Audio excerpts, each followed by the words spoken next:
Que la declaración de emergencia climática que ha impulsado la Vicepresidencia de Transición Ecológica es una de las acciones más contundentes para demostrar el compromiso de este gobierno de coalición contra el cambio climático. E implica acciones concretas.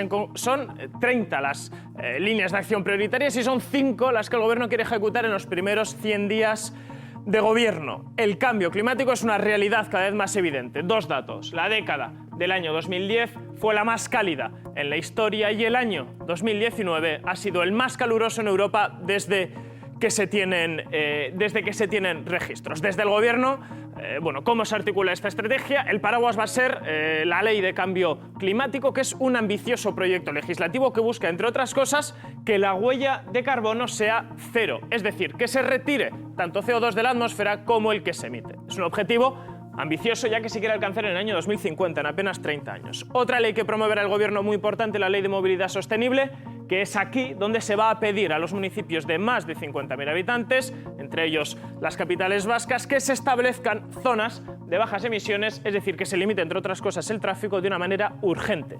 Y una última medida que queremos destacar, la fiscalidad verde. La transición ecológica cuesta dinero y necesita, en concreto, 200.000 millones de euros en inversiones en esta década que arrancamos. El gobierno español se suma así a la declaración de emergencia climática que hizo primero el Parlamento Europeo. Fue el pasado noviembre y pide a la Unión Europea la neutralidad en sus emisiones para el año 2050. Pero también el Parlamento vasco la declaró incluso antes que el Parlamento Europeo, en septiembre del año pasado, con el mismo ambicioso proyecto: lograr la neutralidad en las emisiones de aquí al año 2050. Y desde el gobierno vasco hay una estrategia, la Estrategia Vasca de Cambio Climático, que también fija objetivos de reducción de emisiones. Un 40% de aquí a 10 años, al año 2030, y un 80% de aquí al año 2050. Eso sí, se toma como referencia los datos del año 2005. Y también están implicados nuestros pueblos y ciudades que participan en la lucha contra el cambio climático.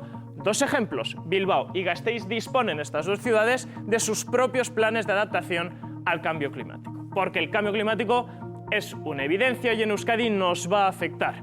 Para finales de siglo se estima que las olas de calor podrían suponer hasta el 50% de los días de verano. Para que se hagan una idea, ahora representan apenas el 10%. También lloverá menos, hasta un 20% menos para finales de siglo de lluvia, menos de lluvia en la Comunidad Autónoma Vasca. Y el mar también subirá, en concreto 49 centímetros en la costa vasca, haciendo desaparecer, por ejemplo, lugares como el puerto de Zumaya o incluso la playa de Zarauz.